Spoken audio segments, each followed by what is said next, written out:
তোমরা সকলে ভালো আছো তো না? হ্যাঁ, আছে, ভালো আছে। আমরা গতদিন অর্থাৎ গতকাল যে ক্লাস দেখেছি সেটা হচ্ছে ক্যাশ ফ্লো স্টেটমেন্ট। শেষ ক্লাস দেখেছি আমরা। রিভিউ ক্লাসে ওগুলো আবার দেখবো। আর আজকে দেখবো ফাইন্যান্সিয়াল স্টেটমেন্ট। তো আর্থিক বিবরণী। আর্থিক বিবরণী এখানে এই অধ্যায়টা আমাদের কাছে মোটামুটি একটু জটিল। তো মোটামুটি জটিল হলেও এই অধ্যায়টা এমন একটি অধ্যায়, এটা ফার্স্ট ইয়ারে ছিল, সেকেন্ড ইয়ারও আছে, আবার থার্ড ইয়ারও থাকবে। ৩টা ইয়ারে আছে। ঠিক আমরা গত যে অধ্যায়টা করেছিলাম ক্যাশ ফ্লো স্টেটমেন্ট, এটি আমাদের সেকেন্ড ইয়ারে আছে, আবার থার্ড ইয়ারও থাকবে। অতএব এই অধ্যায়গুলি আমাদের গুরুত্ব দেওয়া উচিত ছিল। যদি গুরুত্ব না দিয়ে থাকো, গুরুত্ব অবশ্যই দিবে, কারণ এই অধ্যায়গুলো আমাদের থেকেই যাবে। আর অনেক গুরুত্বপূর্ণ এই চ্যাপ্টারগুলি আমাদের যদিও একটু কঠিন, কিন্তু তবে একটু প্র্যাকটিস করলে, আমরা যদি প্রত্যেকদিন একটু প্র্যাকটিস করি, তাহলে এই অধ্যায়গুলো সহজ লাগবে ইনশাল্লাহ। আর এই অধ্যায়টা প্রথম একটু আমাদের কাছে একটু বিরক্তির কারণ হতে পারে, তবে আমরা ধৈর্য হারা হব না যে আমি পারবো না, এটা আমি পারবো না, আমার দ্বারা সম্ভব না, এইরকম কখনোই আমরা এটা মনে আনবো না। অবশ্যই তোমার দ্বারা সম্ভব, অবশ্যই তোমার দ্বারা সম্ভব, অবশ্যই তোমার দ্বারা সম্ভব। তুমি অবশ্যই একটি ধৈর্য সহকারে শুনবে শুধু। তারপরে অঙ্কগুলো দেখবে। আমি যে অঙ্ক করাবো, এক্সট্রা অঙ্ক করার দরকার নাই, যে অঙ্ক করাবো ওই অঙ্কটাই করবে। ঠিক আছে?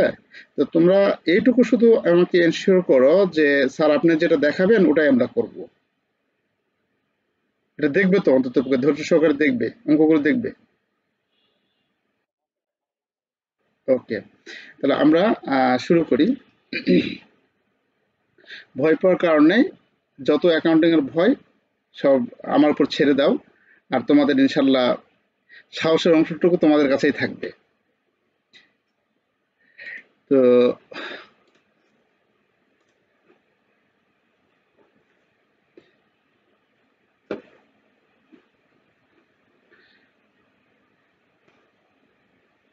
এটি হচ্ছে, এই শীট আমি দিয়েছি তোমাদের হোয়াটসঅ্যাপে দিয়েছি। এটা হচ্ছে অধ্যায় ১। এই অধ্যায় থেকে আমাদের শুধুমাত্র ফাইন্যান্সিয়াল স্টেটমেন্ট আসে। Review of review accounting process and presentation financial statement, FS financial statement. আমরা এই অংশটুকু আমরা দেখব। এখান থেকে পার্ট বি এবং পার্ট সির অঙ্কগুলি থাকে। তো অনেক সময় থাকে, অনেক সময় থাকে না। তবে আমাদের এ যাবৎ পর্যন্ত যে অঙ্ক হয়েছে, কোশ্চিন হয়েছে, সেই কোশ্চিন কাঠামোতে শুধুমাত্র এফএস এর ফাইন্যান্সিয়াল স্টেটমেন্ট, এই এফএস এর যে অঙ্কটি, সেই অঙ্কটি এসেছে। হ্যাঁ, সেই অঙ্কটি আমাদের এসেছে 10 নম্বরে। বেশিরভাগ অঙ্ক এসেছে এটা 10 নম্বরে। তো এই অঙ্কটা আমরা দেখব, ফাইন্যান্সিয়াল স্টেটমেন্ট, এই অঙ্কটা আমরা দেখব। তো এখানে শুধু তোমাদের অঙ্কটা এই শীটে দিয়েছি আমি। এখানে ফাইন্যান্সিয়াল স্টেটমেন্ট কাকে বলে লেখা আছে, আর ফাইন্যান্সিয়াল স্টেটমেন্ট তৈরির যে নমুনা, হ্যাঁ, নমুনার ছক এখানে দেওয়া আছে। এই ছকটা তোমরা অবশ্যই দেখবে। এই ছকে বিস্তারিত আলোচনা এবং বিশদ আলোচনা করা আছে। যে একটি সেলস রেভিনিউ, এটা একটু তোমাদের আলোচনা করি। যে এখানে বলা আছে, আমরা অবশ্যই কিন্তু অঙ্কের প্রথমে অবশ্যই এরকম নামধাম লিখবো। হ্যাঁ, যে কোম্পানির নাম থাকবে, Rafsan traders, income statement, multiple step বা মাল্টিপল এরকম কথা বলা থাকবে আর কি। যেটা বলা থাকবে সেটা লিখবো। তারপর হচ্ছে ফর দ্য ইয়ার এন্ডেড 31শে ডিসেম্বর 2020 থাক, 22 থাক, 23 থাক, যেটা থাকবে সেটা আমরা দিব। পার্টিকুলার টাকা টাকা টাকা মাল্টিপল স্টেপ ইনকাম স্টেটমেন্ট যখন করতে বলে, তখন টাকার ঘর হয় 3টা। এটা মনে রাখবে, টাকার ঘর হয় কয়টা? 3টা। এবং সেটা যদি আমাদের সেলস এবং পার্সেল সম্পর্কিত, মানে ক্রয় বিক্রয়কারী ব্যবসা প্রতিষ্ঠানের যদি অঙ্ক হয়ে থাকে, তাহলে আমাদের 3টা টাকার ঘর হবে। ক্লাসটা অবশ্যই তোমার মনোযোগের সহিত দেখবে এবং এটা শুনবে। আগে ক্লাসটা শোনো, তোমরা আশা করি তোমরা ভালো কিছু করতে পারবে। আচ্ছা, তো প্রথমে এখানে আমরা লিখবো সেল। সেলসটা হচ্ছে রেভিনিউ। তো আমরা এখানে প্রথমে লিখবো কি? রেভিনিউ, সেলস রেভিনিউ, অর্থাৎ রেভিনিউ লিখবো। যদি রেভিনিউ লিখি রেভিনিউ, যদি লেখো সেলস রেভিনিউ, সেলস রেভিনিউ, কোনো সমস্যা নেই। তো আমরা রেভিনিউ লিখবো। রেভিনিউর এখানে প্রথমে আসবে সেলস।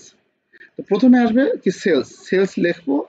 সেলস সম্পর্কিত যদি কোনো সমন্বয় থাকে, সেলস সম্পর্কিত যদি কোনো সমন্বয় থাকে, সেলস সম্পর্কিত সমন্বয়গুলি আমাদের দুই ভাবে থাকতে পারে সমন্বয়। তোমাদের দেখায় যে এখানে আমরা একটু অঙ্কতে যদি চলে যাই, এটা হচ্ছে আমাদের ধরো অঙ্ক 2 নম্বর অঙ্ক। এটি এইরকম ট্রায়াল ব্যালেন্স দেওয়া থাকে, এরকম ট্রায়াল ব্যালেন্স দেওয়া আছে। ট্রায়াল ব্যালেন্সে এরকম টাকাগুলো দেওয়া থাকবে, ডেবিটের টাকা, ক্রেডিটের টাকা এরকম দেওয়া থাকবে।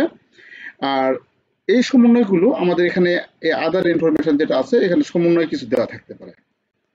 তো ট্রায়াল ব্যালেন্সের কিছু আমাদের যোগ বিয়োগ করতে হয় কিছু দফা, আর এখানে যে দফাগুলো আছে সেই দফাগুলো আমাদের অবশ্যই যোগ বিয়োগ করতে হবে। তো ট্রায়াল ব্যালেন্স এটা, আর এটা হচ্ছে সমন্বয়। আমি এইভাবে কথাগুলো বলবো যে ট্রায়াল ব্যালেন্সের যেগুলো আছে সেগুলা বলতে এখানে যে দফাগুলো আছে এই দফাগুলো বোঝাবে, আর সমন্বয় বলতে এই ট্রায়াল ব্যালেন্সের বাইরে যে দফাগুলো সেই দফাগুলো বোঝাবে। ঠিক আছে? তো আমরা এভাবে কথা বলবো আর কি। ট্রায়াল ব্যালেন্স বললে এই ট্রায়াল ব্যালেন্সের ভিতরে মানে রেওয়ামলের যে টাকাগুলো আছে সেই টাকাগুলোকে বোঝাবো। একটু উপরে যাই যেখান থেকে ছাড়লাম। হ্যাঁ, সেলস এখানে আছে আনরেকর্ডেড সেলস। এটা আমাদের ট্রায়াল ব্যালেন্সের বাইরে থাকে, সমন্বয় দেওয়া থাকে আনরেকর্ডেড সেলস, যে সেলস বাদ পড়েছে, ছাড়া পড়েছে, লেখা হয়নি, এই জিনিসগুলো আমাদের এখানে যোগ করতে হয়, সেলসের সাথে যোগ করতে হয়। তারপরে আছে sales return and allowances and sales discount. এই দুটো আমাদের ট্রায়াল ব্যালেন্সে দেওয়া থাকে।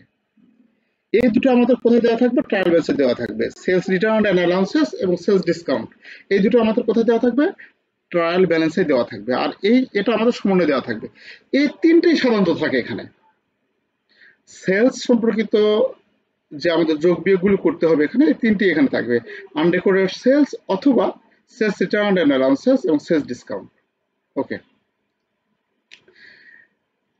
এটা আমরা আনরেকর্ডেড সেলস কি করব? যোগ করব। যোগ করার এখানে নামার পর তারপর যেগুলো মাইনাস দফাগুলো আছে, sales return allowances, sales discount, বা আরেকটা থাকে সেটা হচ্ছে সেলস উইদাউট প্রফিট, মানে মুনাফা জাতীয় মুনাফাবিহীন বিক্রয়, ওটা থাকে সাধারণত কম থাকে, তো সেটাও বাদ যায়।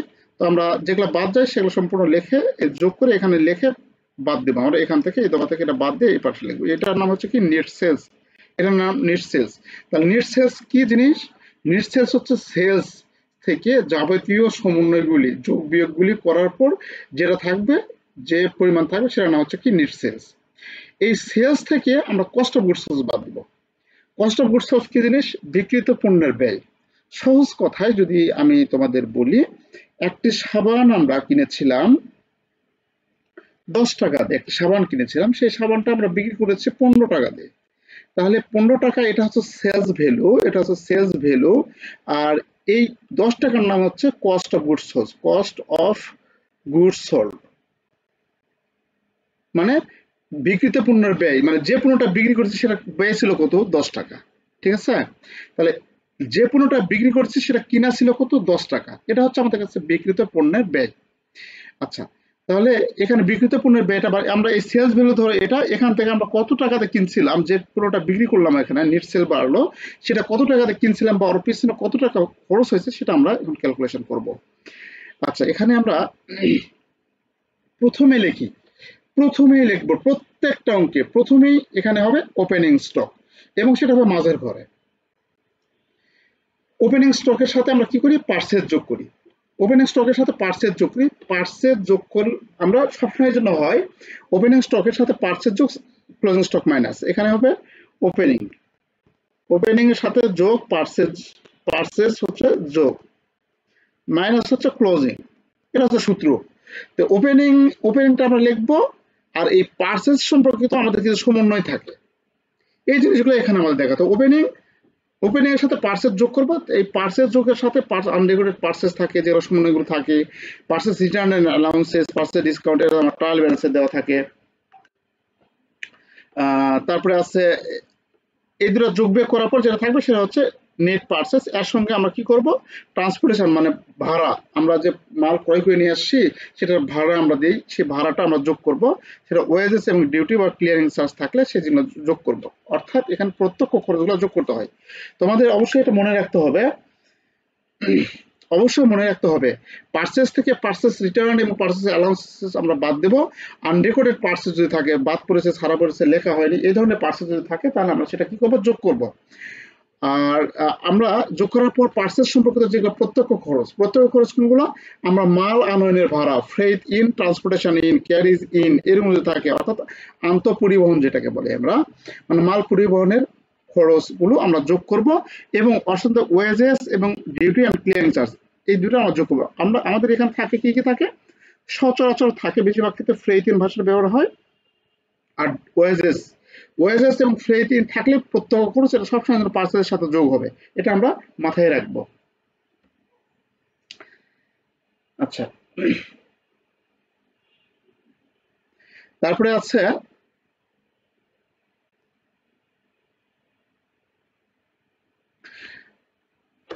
এটা যোগ বিয়োগ করলে আমরা কস্ট অফ গুডস পারচেস এর সাথে কস্ট অফ গুডস অ্যালকোহলসের এত কিছু লেখার দরকার নেই, এখান থেকে আমরা ক্লোজিং স্টকটা বাদ দেব।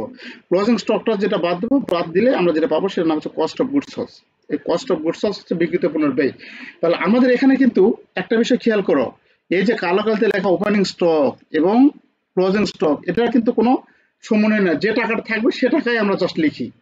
তাহলে সমস্যা কোথায় হয়, সমস্যা মাল যখন আমরা ক্রয় করি, সারা বছর ধরে মাল ক্রয় করলাম, ক্রয় সম্পর্কিত যে খরচগুলো আছে এবং ক্রয় সম্পর্কিত যে সমন্বয়গুলো আছে সেই সমন্বয়গুলো এখানে করি, এই বিষয়টা মাথায় রাখবে তোমরা। ওপেনিং স্টক এবং ওপেনিং স্টক যোগ হবে, ক্রয়ের সাথে যোগ করব, তারপর ক্লোজিং স্টক বাদ দেবো। শুধু ক্রয় সম্পর্কিত আমাদের এখানে কিছু ঝামেলা থাকে, সমন্বয় থাকে, সেই সমন্বয়গুলো যোগ বিয়োগ করবো। করার পর কস্ট অফ গুডস সোল্ড পাবো। কস্ট অফ গুডস সোল্ড আমরা সেলস থেকে যদি বাদ দেই তাহলে পাবো গ্রস প্রফিট বা গ্রস মার্জিন। এখান থেকে এই গ্রস প্রফিট থেকে জিপি থেকে আমরা অপারেটিং এক্সপেন্স গুলো বাদ দেবো। অপারেটিং এক্সপেন্স দুই ধরনের, একটা হচ্ছে সেলিং এক্সপেন্স আর একটা হচ্ছে অ্যাডমিনিস্ট্রেটিভ এক্সপেন্স। তো সেলিং এক্সপেন্স গুলো এখানে আমরা লিখবো। সেলিং এক্সপেন্স গুলো হচ্ছে সহজে আমরা এটা বোঝার জন্য আমরা সেলিং এক্সপেন্স গুলো করবো হচ্ছে তোমার কি বলে, সেলিং এক্সপেন্স সেল সম্পর্কিত যে খরচগুলো সেটা হচ্ছে আমাদের কাছে সেলিং এক্সপেন্স। তা সেলিং এক্সপেন্স হচ্ছে সেল সম্পর্কিত যে এক্সপেন্স গুলো সেটা সেলিং এক্সপেন্স, এবং অ্যাডমিনিস্ট্রেটিভ এক্সপেন্স গুলো হচ্ছে যেগুলো হচ্ছে অফিস সংক্রান্ত যে খরচগুলো, এই যে অ্যাডমিনিস্ট্রেটিভ এক্সপেন্স, এবং এই বিষয়টা আমাদের কিন্তু জানা অত্যন্ত জরুরি। সেলিং এক্সপেন্স এবং অ্যাডমিনিস্ট্রেটিভ এক্সপেন্স। তাহলে সেলিং এক্সপেন্স নাম দ্বারাই আমরা বুঝতে পারতেছি যে এটা হচ্ছে আমাদের বিক্রয়জনিত খরচ।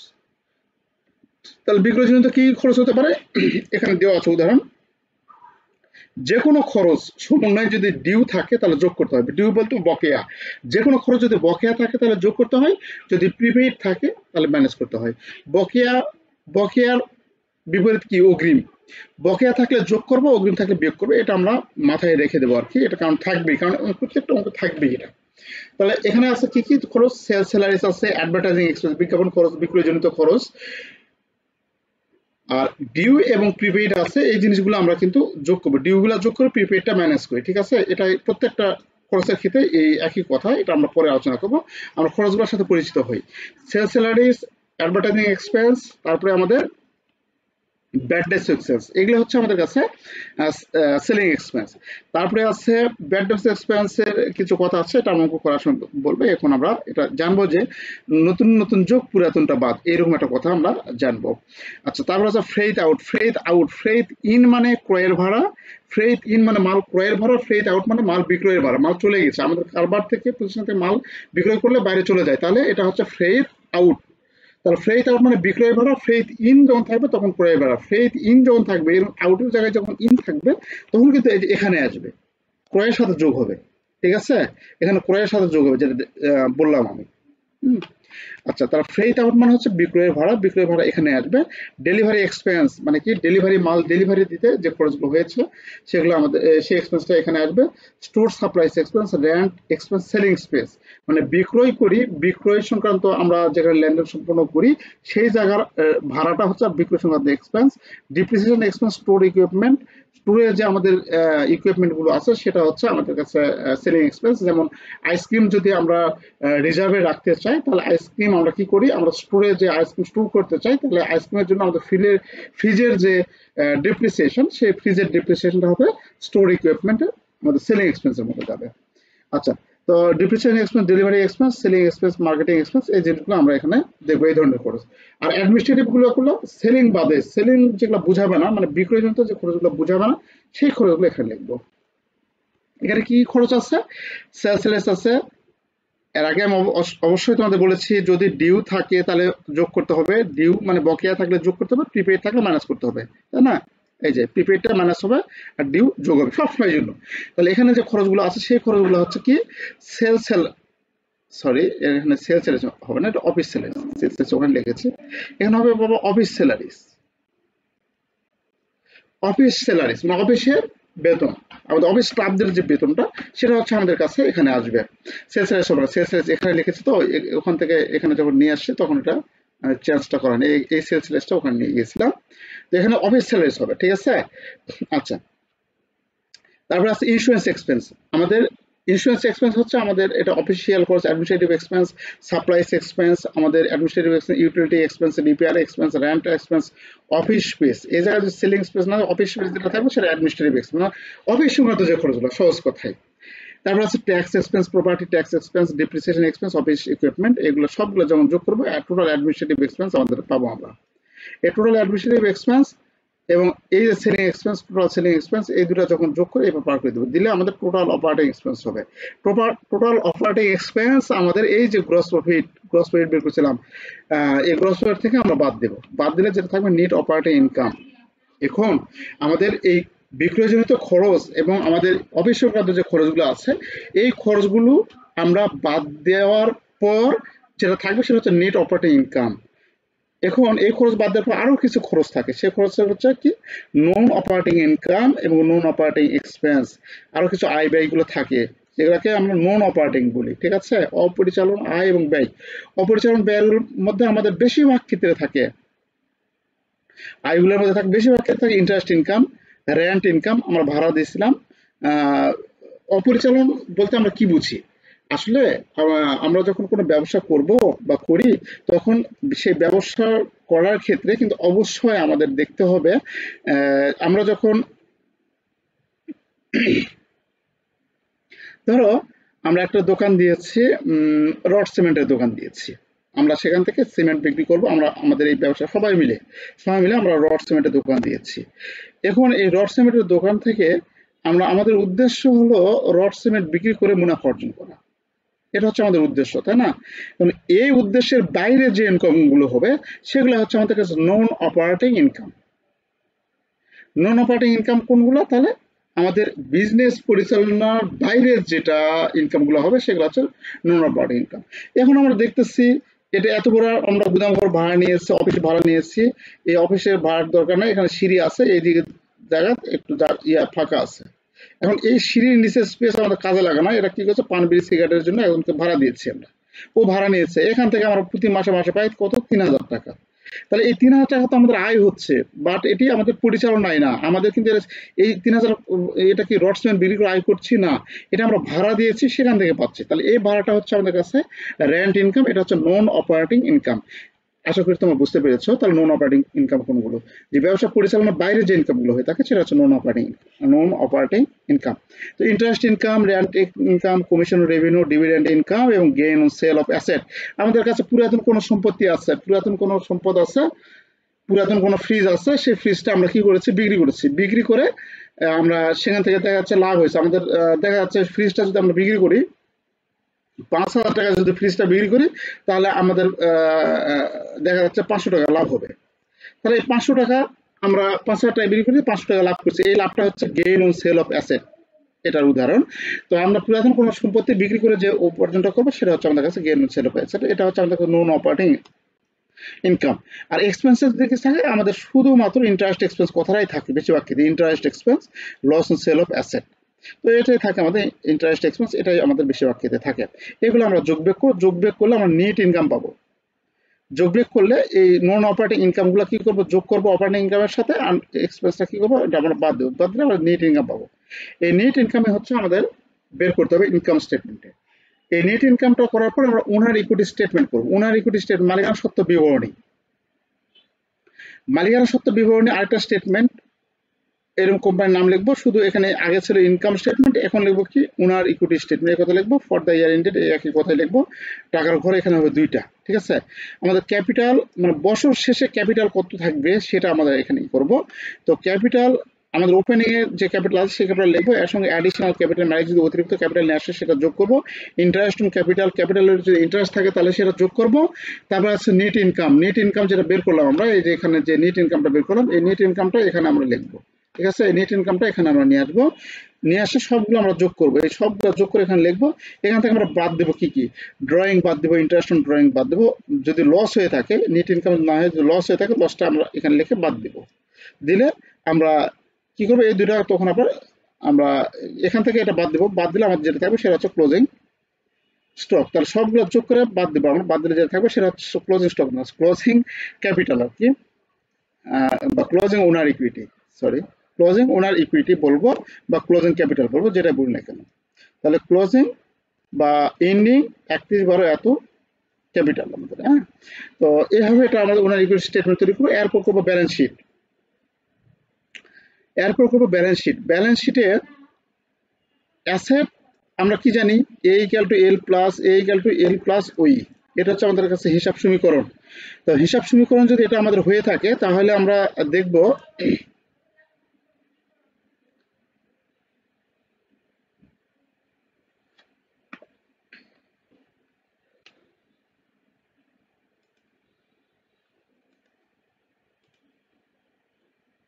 তো এ ইকুয়াল টু এল প্লাস ওই, এ ইকুয়াল টু এল প্লাস ওই আমাদের এটা হিসাব সমীকরণ। এটা হচ্ছে কি অ্যাসেট, এলতে হচ্ছে দায় লাইবিলিটি, ওই হচ্ছে, অর্থাৎ অ্যাসেট সমান সমান আমাদের এই দুটো সমান হবে, তাই না? আমার কথা শোনা যাচ্ছে?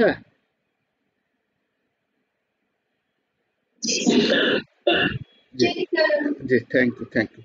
তোমরা সবাই চুপ হয়ে আছো। ওই জন্য তো আমি, আচ্ছা, তো অ্যাসেট, অ্যাসেট সমান লাইবিলিটি যোগ ওনার ইকুইটি। অ্যাসেট হচ্ছে সম্পদ, সম্পদ সমান দায় যোগ মালিকানা সত্ত্ব, দায় যোগ মালিকানা সত্ত্ব, দায়টা হচ্ছে বাইরের পক্ষে, আর এই ওনার ইকুইটিটা হচ্ছে মালিকানা সত্ত্ব, মালিকের যে মূলধন সেটা, যেটা আমরা বছর শেষে নির্ণয় করলাম, এই যেটা এই অংশটাই হচ্ছে ওই বছর শেষে নির্ণয় করি। আচ্ছা, তো এখানে আমরা স্টেটমেন্টটা করবো, এখানে 3টা টাকার ঘর দিব, ঠিক ইনকাম স্টেটমেন্ট যেমন ওইরকম ভাবে। Drafts and traders classified balance sheet এ কথা লিখবো, অ্যাজ অ্যাট অ্যাকচুয়ালি এখানে ফর দ্য ইয়ার স্টেটমেন্ট ওইরকম কিন্তু লিখবো না আমরা, এখানে আমাদের ব্যালেন্স শিটটা করব একটা নির্দিষ্ট দিনের করতে হয়, এই জন্য আমাদের অ্যাজ অ্যাট কথাটা লিখতে হবে, এটা মনে রাখবে একটু, এই কথা লিখতেই হবে কিন্তু। তাহলে অ্যাসেট, অ্যাসেটের এদিকে আমাদের আসবে কি, দুই অ্যাসেট, সাধারণত এখানে আমরা দুই ধরনের অ্যাসেট দেখতে পাই, আমাদের অঙ্ক যখন করবো দুই ধরনের অ্যাসেট দেখতে পাই, একটা হচ্ছে কারেন্ট অ্যাসেট আর একটা হচ্ছে ফিক্সড অ্যাসেট।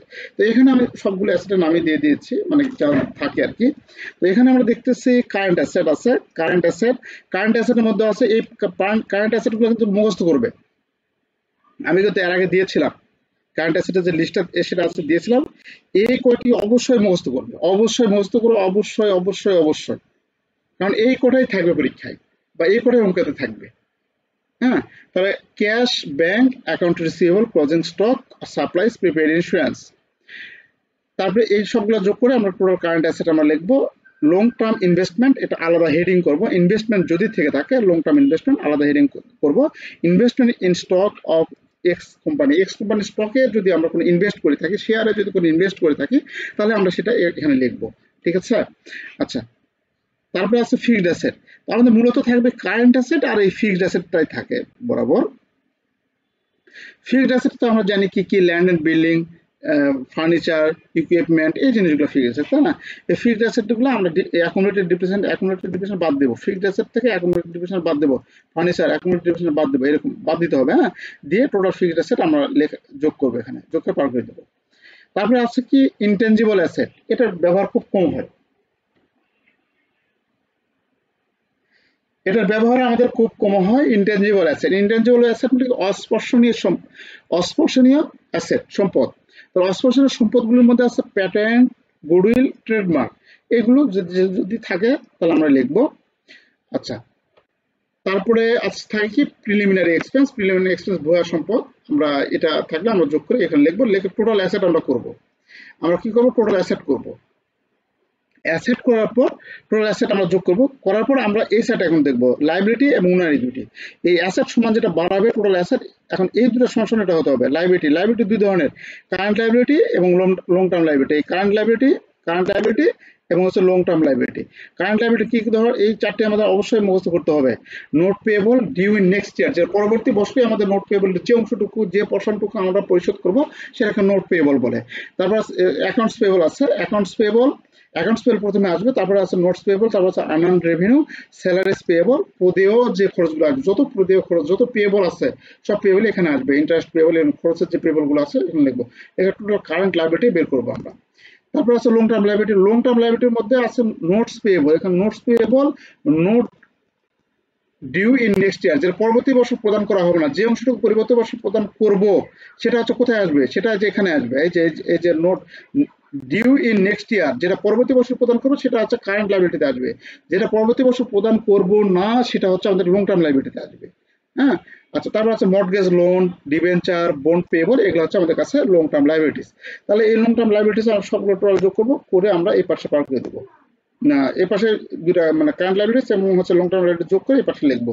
তাহলে হবে কি টোটাল লাইবিলিটি, টোটাল লাইবিলিটির পর আমরা লিখবো ওনার ইকুইটি। ওনার ইকুইটি আমাদের ক্লাস ক্যাপিটাল রাফসান 31/12/2020, এই 31/12/2020 যেটা বের করেছি আমরা, এই যে এটা ওনার ইকুইটি স্টেটমেন্ট যেটা বের করেছি, এই ব্যালেন্সটা সর্বশেষ যে ব্যালেন্সটা, এই ব্যালেন্সটা আমরা এখানে নিয়ে যাব, এখানে দিব। তাহলে এটা এই ব্যালেন্স এবং এই ব্যালেন্স দায়ের ব্যালেন্স যোগ করলে আর টোটাল অ্যাসেটের সমান হবে। এখানে যে ব্যালেন্সটা বাড়াবে এটা হচ্ছে টোটাল অ্যাসেটের সমান, এই যে টোটাল অ্যাসেটের সমান হবে। এটা হচ্ছে আমাদের কাছে একটা কাঠামো, একটা এভাবে করব, এভাবে করবো, এটা হচ্ছে একটা কাঠামো মাত্র। আচ্ছা, আমরা একটা অঙ্ক দেখব। দেখো,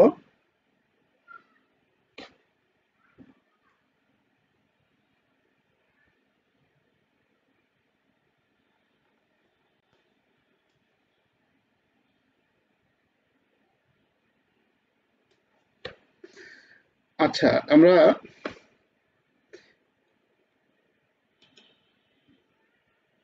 একটু তোমরা শুধু বলবে যে তোমাদের এই যে অধ্যায়টা, যে অধ্যায় আমরা দেখতেছি, এই অধ্যায় সম্বন্ধে তোমাদের ধারণা ছিল?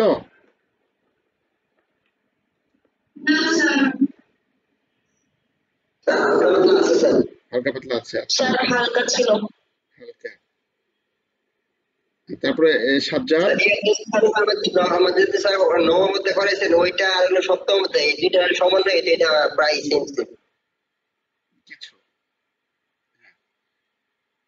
তারপর সাজ্জাদ, আচ্ছা, জি স্যার। অধ্যায় সম্পর্কে কি হালকা পাতলা ধারণা ছিল? জি আছে স্যার, মোটামুটি আছে ধারণা। আচ্ছা আচ্ছা আচ্ছা, থ্যাংক ইউ। বৈশাখী তো বললো, বৃষ্টি,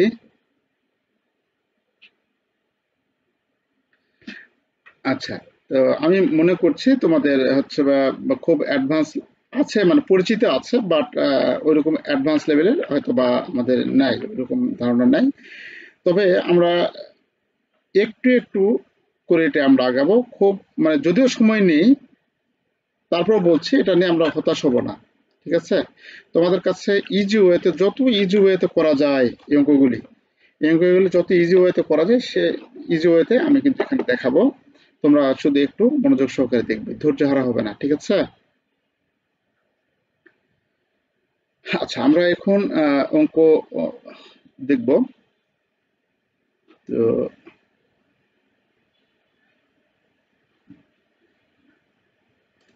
একটা অঙ্ক আমরা দেখি।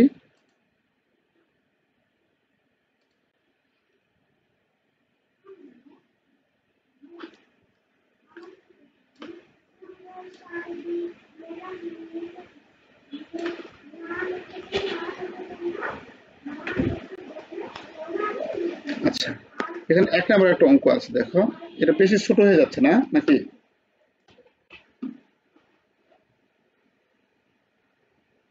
আচ্ছা, 1 নম্বর অঙ্ক, এটা পাস কোর্স 2020 সালে এসেছিল।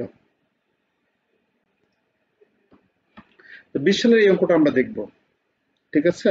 এই অঙ্কটা দেখব, যেটা কিভাবে আমরা করতেছি এটা খুব মনোযোগের সহিত আমরা দেখব। তো অঙ্ক করার কিছু টেকনিক আছে, যে টেকনিকগুলো ফলো করলে আমরা সহজে অঙ্কগুলি আমরা করতে পারবো, ঠিক আছে?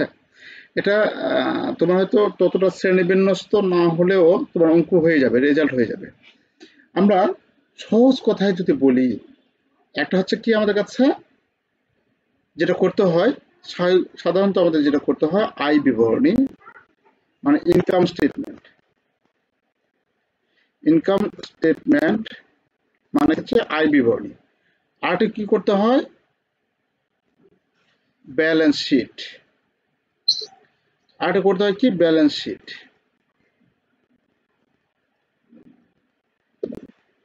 Balance sheet. তাহলে আয় বিবরণী এবং ব্যালেন্স শিট আমরা যখন করতে যাব, এই ইনকাম স্টেটমেন্ট এবং ব্যালেন্স শিট যখন করতে যাব আমরা, আয় বিবরণীতে যাবতীয় আয় আর ব্যয় আসবে, আয় ও ব্যয়। আর ব্যালেন্স শিটে আমাদের আসবে যাবতীয় সম্পদ ও দায়। আর মালিকানা সত্ত্ব আসবে, মালিকানা সত্ত্ব একটাই থাকে, আমরা লিখলাম না। যাবতীয় সম্পদ আর দায় এখানে আসবে। তোমরা বুঝতে পেরেছ? তাহলে ইনকাম স্টেটমেন্টে আমাদের হিসাব সমূহকে আমরা আগে দেখব যে এই আয়, ব্যয়, সম্পদ, দায়, এই 4 ধরনের হিসাব আমরা এখানে আছে। এখান থেকে শুরু করে আমিলের কমিশন রেভিনিউ পর্যন্ত এই 4 ধরনের হিসাবই আছে। এর বাইরে আমাদের ওনার ইকুইটি মালিকানা সত্ত্বর যে হিসাব, সেই হিসাবটা আছে, সেটা শুধু ক্যাপিটাল। হ্যাঁ, ক্যাপিটাল এবং ড্রয়িং, ওই দুটো আমরা বাদ দিই। ওই দুটো বাদ দিলে আমরা এই 4 ধরনের হিসাবগুলো আমরা বাছাই করে নেব। আগে শ্রেণীবিন্যাস করে নেব অঙ্ক করার ক্ষেত্রে। শ্রেণীবিন্যাস করে নেব, তারপরে আমরা অঙ্ক করব। ঠিক আছে? তাহলে আমাদের কাছে অঙ্ক অনেক ইজি মনে হবে, অনেক ছোট মনে হবে। যেটা আমরা যা ভয় পাইতাম, এই ভয়গুলোকে কাটিয়ে ওঠার জন্য ছোট ছোট করে নেব, আমরা অঙ্কগুলোকে ছোট ছোট করে নেব। তাহলে আমাদের কাছে অনেক ইজি লাগবে। হ্যাঁ, তো জানি না এই টেকনিক তোমাদের কেমন লাগবে। আশা করি ভালো লাগবে, অনেক ভালো লাগবে। তোমরা বলবে, আমি কিন্তু এটা করব। ঠিক আছে? আচ্ছা, এটাকে মিশিয়ে দিলাম। দেখো, এখানে আমাদের হিসাব সমূহ দেওয়া আছে। আমাদের হিসাব হচ্ছে কত ধরনের, সংক্ষেপে আমরা লিখব কি আইএস, মানে ইনকাম স্টেটমেন্ট। Income statement. আর এটা কি হচ্ছে, ব্যালেন্স শিট। মিশিয়ে দিলাম।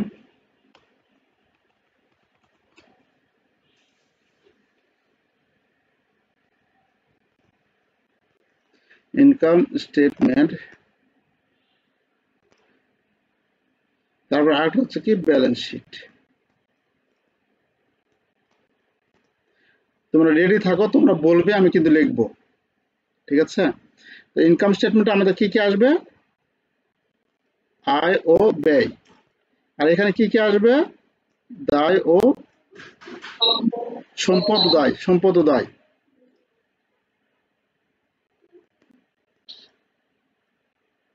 ওকে, আচ্ছা, এখন তোমরা বলো, আমি এখানে যেটা করব, দেখো সেলস কি আমাদের কাছে,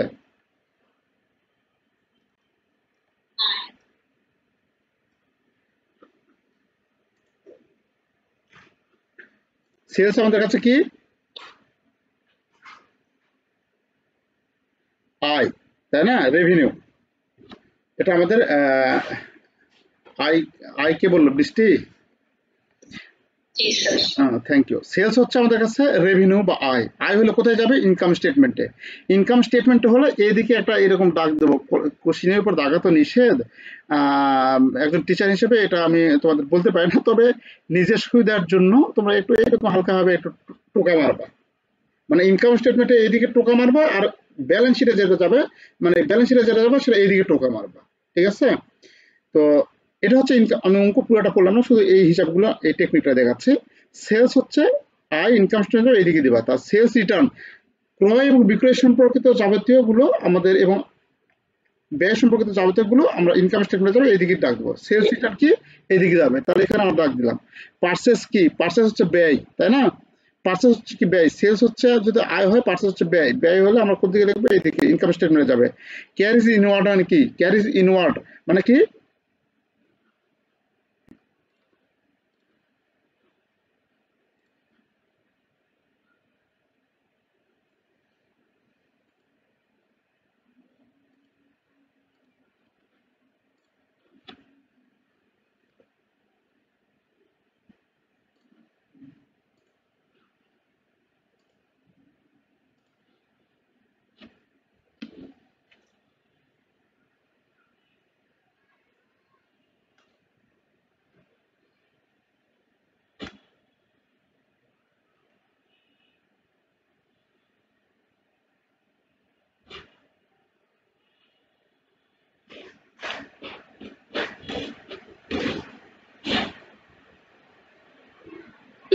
বড় আছে বড় আছে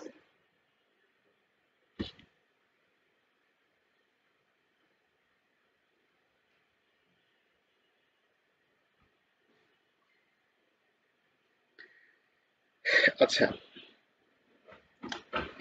সরি লাইনটা কেটে যায় বারবার।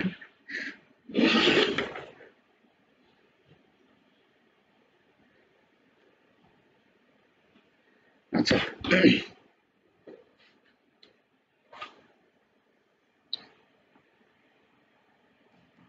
আর যারা ছিল তারা জয়েন করতে পারছে না।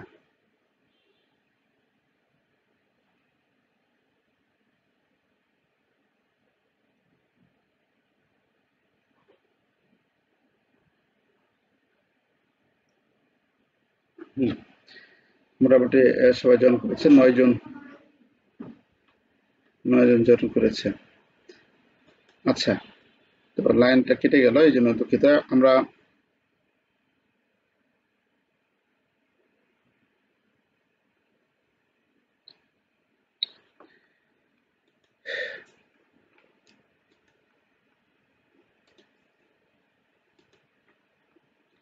আচ্ছা দেখো, যেখানে পার্চেস হচ্ছে আমাদের কাছে কি, পার্চেস হচ্ছে আমাদের কাছে খরচ, তাহলে এটা এদিকে খরচ দেবো। ক্যারিজ ইনওয়ার্ড, ক্যারিজ ইনওয়ার্ড হচ্ছে প্রত্যক্ষ খরচ। হ্যাঁ, আচ্ছা, ক্যারিজ ইনওয়ার্ড হচ্ছে ক্রয়ের ভাড়া, ক্রয়ের ভাড়া ক্যারিজ ইনওয়ার্ড, আন্তঃপরিবহন। হ্যাঁ, বুঝিনি।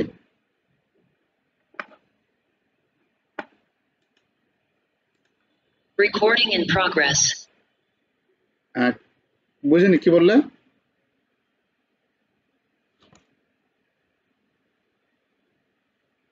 আচ্ছা, ক্যারিজ ইনওয়ার্ড মানে হচ্ছে কি প্রত্যক্ষ খরচ, ক্রয়ের ভাড়া।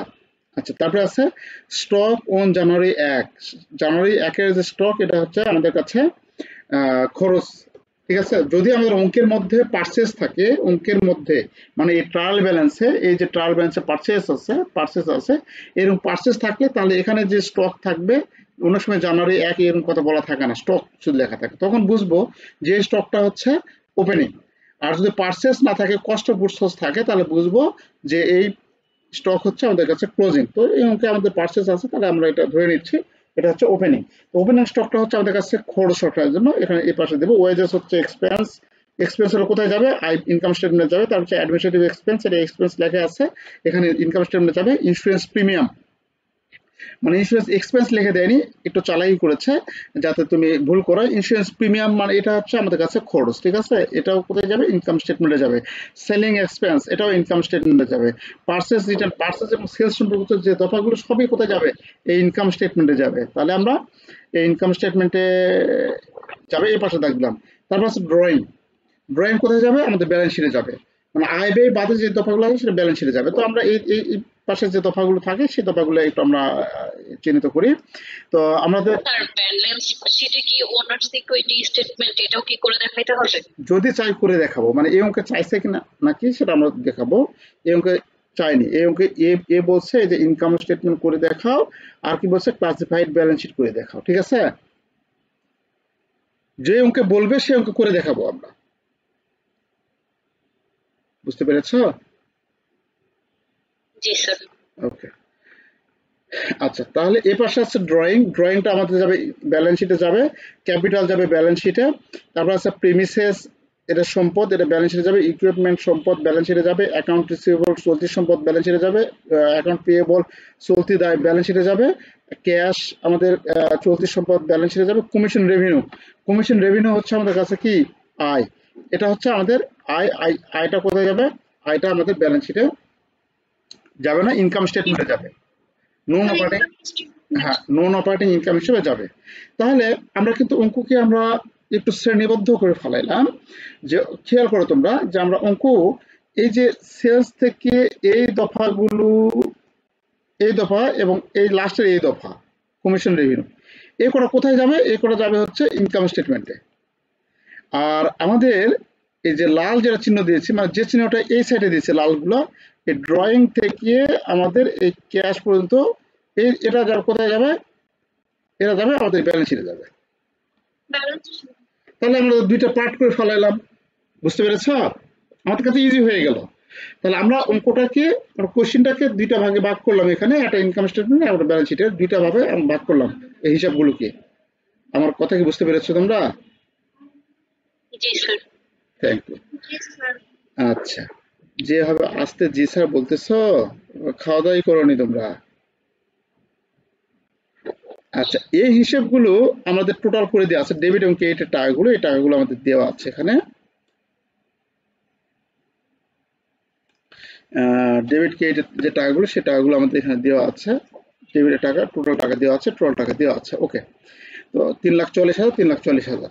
এখন আমাদের এখানে বলা আছে on December 31 the following adjustment data is available. December 31 নিম্নের ডাটাগুলি আমাদের উপলব্ধ ছিল। কি কি উপলব্ধ ছিল? এক নাম্বার দেখি, বলা আছে ওয়েজেস অফ টাকা 1,000 রিলেটেড টু নেক্সট ইয়ার। এটা এনইএক্সটি নেক্সট হয়েছে, এনইএক্সটি হবে নেক্সট ইয়ার। ওয়েজেস অফ টাকা 1,000 related to the next year, মানে 1,000 টাকা ওয়েজেস পরবর্তী বছরের জন্য, পরবর্তী বছরের সাথে সম্পর্কিত। 1,000 টাকার যে ওয়েজেস, সেই ওয়েজেসটা কি? পরবর্তী বছরের জন্য। তাহলে এখানে খেয়াল করো, ওয়েজেস কত দেওয়া আছে? ওয়েজেস কত দেওয়া আছে? 25,000। Wages wages wages wages 25,000। তাহলে ওয়েজেস দেওয়া আছে 25,000, তাই না? তাহলে 25,000 টাকা দেওয়া আছে। এখন বলছে যে 25,000 টাকার মধ্যে এই 1,000 টাকা ওয়েজেস হচ্ছে কি? পরবর্তী বছরের জন্য। তাহলে এই বছর খরচ কত দেখাবো? 25,000 টাকা যদি এই বছর টোটাল খরচ ওখানে দেওয়া আছে, কিন্তু 1,000 টাকা পরবর্তী বছরের জন্য, তাহলে এই বছরের জন্য কত খরচ দেখাবো? 24,000 টাকা। আর 1,000 টাকা সামনে বছর খরচ হবে, তাই না? আচ্ছা, তো তোমাদের আরেকটু সহজ করে দিই আমি এটা। আচ্ছা, এটা পড়ি, পুরোটা পড়ি, সেই সহজের কথাটা বলি। তাহলে এই ওয়েজেসটাকে, আর এখানে যে টাকাগুলো থাকবে সর্বনিম্ন দুইবার, দুই জায়গায় যাবে আমাদের, সর্বনিম্ন দুইবার কাজ করতে হবে, তাহলে আমাদের ব্যালেন্স শিট এবং ইনকাম স্টেটমেন্ট মিলে যাবে। আচ্ছা, তাহলে ওয়েজেস আমাদের বলছে রিলেটেড নেক্সট ইয়ার, পরবর্তী বছরের জন্য। তাহলে এই বছরের খরচ হবে কত? 1,000 টাকা বাদ দিয়ে যে টাকাটা আছে সেটাকে খরচ হবে। আর এটা আমাদের সম্পদ হিসাবে দেখাতে হবে, যে যে খরচটা যেটা অগ্রিম হিসাবে থাকে সেটা আমাদের কাছে সম্পদ, আর খরচ যেটা বাকি থাকে সেটা হচ্ছে আমাদের কাছে দায়। তো অ্যাক্রুড মানে কি? অ্যাক্রুড শব্দটা উনি এটা কি স্যার তাহলে ব্যালেন্স শিটে কি কারেন্ট অ্যাসেটের মধ্যে যাবে? হ্যাঁ, কারেন্ট অ্যাসেটের মধ্যে যাবে। এটা আরো সহজ কৌশল আছে, আমি তোমাদের দেখাচ্ছি, একটু পরে দেখাচ্ছি। তো তারপরে আছে কি অ্যাক্রুড অ্যাডমিনিস্ট্রেটিভ এক্সপেন্স। অ্যাক্রুড মানে কি? বকেয়া। অ্যাক্রুড মানে বকেয়া। অ্যাডমিনিস্ট্রেটিভ এক্সপেন্স মানে কি? প্রশাসনিক ব্যয়। প্রশাসনিক ব্যয় বকেয়া আছে কত? 2,000 টাকা। তারপরে আছে, তাহলে আমাদের প্রশাসনিক ব্যয় বকেয়া আছে মানে কি? খরচ যা আছে আর 2,000 টাকা বাকি আছে, মানে খরচের সাথে যোগ, বকেয়াটা কি করতে হয়? ডিউটা অল টাইম যোগ করতে হয়। আর এই যেটা প্রিপেইড বা অগ্রিম থাকবে সেটা কি করতে হয়? মাইনাস করতে হয়। আর আমাদের সবসময় যেন মনে রাখবে, খরচ যদি আমাদের ডিউ থাকে তাহলে আমাদের খরচের সাথে যোগ হবে, আর পে বলে আমাদের কারেন্ট যে লাইবিলিটি, সেই লাইবিলিটিতে যোগ হবে। আর আমাদের যদি খরচ যদি আমাদের অগ্রিম থাকে তাহলে আমাদের মাইনাস হবে, আর সম্পদের, চলতি সম্পদে দেখাতে হবে, কারেন্ট অ্যাসেটে দেখাতে হবে। এটা মনে রাখবে। যাই হোক, এটা আস্তে আস্তে করতে করতে তোমার মাথায় আসবে আমরা এই জিনিসটা। তারপরে আরেকটা সহজ কৌশল আছে যেটা আমরা পরে আলোচনা করছি। ইকুইপমেন্ট ডিপ্রিসিয়েটেড, এটা থাকবে আমাদের অঙ্কের মধ্যে, থাকবেই। কিন্তু এটা ইকুইপমেন্ট ডিপ্রিসিয়েটেড মানে অবচয় হয়ে গেছে, অবচয়ের এটা আইটেম থাকবেই, এটা তুমি মাথায় রাখবে। অবচয়ের আইটেম একটা থাকবেই, তাহলে অবচয় এটা আমাদের ফিক্সড এন্ট্রি কি depreciation expense debit, accumulated depreciation credit. তারপর হচ্ছে এন্ডিং স্টক, এটা আমাদের থাকবে, প্রত্যেকটা অঙ্ক থাকবেই। এই দুটো কমন, সবগুলোই কমন আর কি, তাহলে নাম দাম একটু আলাদা হয়ে থাকে। এন্ডিং স্টক, ক্লোজিং স্টকের জন্য সবসময় জন্য এন্ট্রি হলো কি? Closing stock debit, closing stock debit বা এন্ডিং ইনভেন্টরি ডেবিট, আর পারচেজ ক্রেডিট। আর পারচেজ ক্রেডিট এটা হচ্ছে জাবেদা, পারচেজ ক্রেডিট এটা হচ্ছে জাবেদা। তাহলে একবার সম্পদ হিসেবে দেখবো, আর একটা পারচেজ থেকে বাদ দিয়ে দেখাবো। তারপরে আছে এইরকম একটা সমন্বয় আমাদের, দু একটা সমন্বয় আমাদের দেওয়া থাকে, মানে একটু জটিল টাইপ থাকে। সেটা হচ্ছে বলা আছে, দা ওনার উইথড্র গুডস কস্টিং টাকা 5,000। মালিক কি করেছে? মালিক 5,000 টাকা মূল্যের পণ্য উত্তোলন করেছে। মালিক যদি উত্তোলন করে তাহলে তার জাবেদা হবে কি? মালিক উত্তোলন করলে ড্রয়িংস ডেবিট আর কি লিখবো, পণ্য উত্তোলন করছে, এই যে গুডস উত্তোলন করছে। ক্যাশ উত্তোলন করলে ক্যাশ হতো, কিন্তু পণ্য উত্তোলন করছে, পণ্য উত্তোলন করলে আমাদের এখানে লিখবো কি পারচেজ ক্রেডিট, পারচেজ ক্রেডিট। আচ্ছা, আমাদের এই সময়গুলি এগুলা কিন্তু আমাদের মনে রাখতে হবে, হ্যাঁ, কোনটা কোথায় যাচ্ছে এটা আমাদের মনে রাখতে হবে। আর একটা সহজ বুদ্ধি হলো, আমরা খাতার যে সর্বশেষ পেজ ওটা কিন্তু আমরা খসড়ার জন্য রাখবো, ঠিক আছে? খাতার তোমাদের প্রথম যে মোটা যে খাতাটা দিবে আমাদের 8 পেজের বা 10 পেজের, যে সেই খাতাটা আমরা কি করব, সর্বশেষ পেজটা আমরা খসড়ার জন্য রেখে দেব। ওখানে আমরা এই কটা, এই যে 4টা সমন্বয় থাকে, 4টা 5টা সমন্বয় থাকে, এই 5টা সমন্বয়ে আমরা চাওদা করার চেষ্টা করবো। আমরা তো অঙ্ক এরকম ভাবে করে নিব, এরকম ভাবে শ্রেণীবিন্যাস করে নিব, আমরা সহজে সেটা করতে পারছি। করার পর আমাদের এই সমন্বয়টা ভুল বেশি হয়ে যায়, সমন্বয়টা ভুল বেশি হয়ে যায়। তো ওটার টেকনিকটা কিরকম একটু আমরা এই যে আমাদের এখানে যদি দেয়, দেখো সহজ ভাবে তুমি লিখবে, অত গড়তর করতে হবে না, কারণ এটা খসড়া, এটা তো আমরা ভাবে করবো না। একটু খেয়াল করো, আমরা এই 1 নম্বরের জন্য জাবেদা কি দিব তাহলে, ওয়েজেস অফ টাকা 1000 related to the next year, পরবর্তী বছরের জন্য 1000 টাকা ওয়েজেস থাকবে, তাহলে খরচ আমাদের কমে যাবে আর সম্পদ বেড়ে যাবে।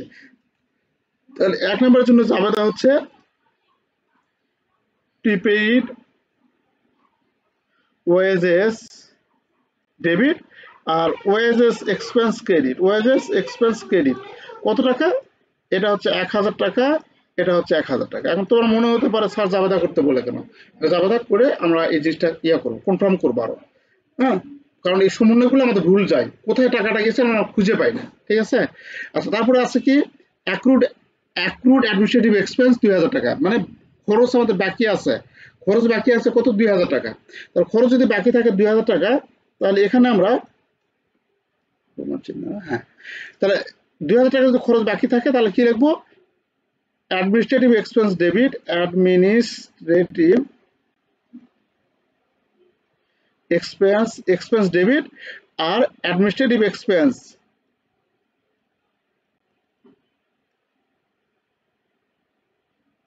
Expense payable credit. তো এটা আমি কি জন্য করতেছি, এটা করার দরকার নেই, কিন্তু এটা করার দরকার নেই, কি জন্য করতেছি এটা তোমাদের পরে দেখবে, আর সুফলটা দেখবে পরে। তাহলে কত টাকা হচ্ছে, 2000 টাকা, 20,000 হয়ে গেল, 2000 টাকা, এটা হচ্ছে কত, 2000 টাকা। তারপরে 3 নম্বরে আছে কি, 3 নম্বরে আছে, এটা কিন্তু আমাদের করার দরকার, তারপর আমি তোমাদের বোঝার জন্য করেছি, ডিপ্রিসিয়েশনের জন্য ফিক্সড জার্নাল, ডিপ্রিসিয়েশনের জন্য ফিক্সড জার্নাল, এখানে কি হবে, ডিপ্রিসিয়েশন এক্সপেন্স ডেবিট, ডিপ্রিসিয়েশন এটা সংক্ষেপে লিখবে, expense debit, accumulated depreciation credit, কত টাকা এর বলে দেওয়া আছে, কত টাকা, 4000 টাকা। তাহলে এখানে আমরা লিখবো 4000 টাকা, এটা হচ্ছে কত, 4000 টাকা। ওকে, তারপরে 4 নাম্বার হচ্ছে বলা আছে এন্ডিং স্টক, এন্ডিং স্টক কত, 8000 টাকা। এন্ডিং স্টক বলতে কি, ক্লোজিং স্টক, ক্লোজিং স্টকের জন্য জার্নাল হচ্ছে closing stock debit, closing stock debit আর হচ্ছে পারচেজ ক্রেডিট, পারচেজ ক্রেডিট।